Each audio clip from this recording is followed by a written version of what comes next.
1000米嘅直路，大熱係8。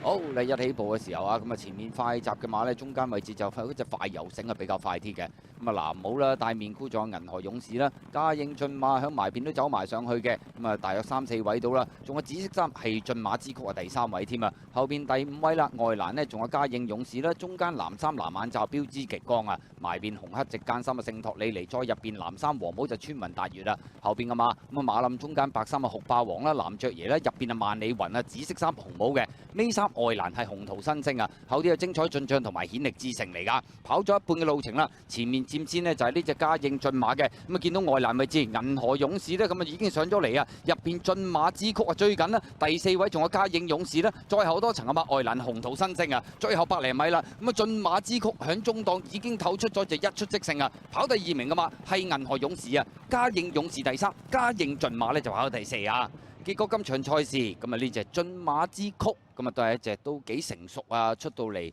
咁啊都幾乖啊，就算咁啊都重新釘甲，佢都一樣可以贏馬。跑第2名沿住外欄位置銀河勇士，第3名嘉應勇士，第4名係嘉應駿馬。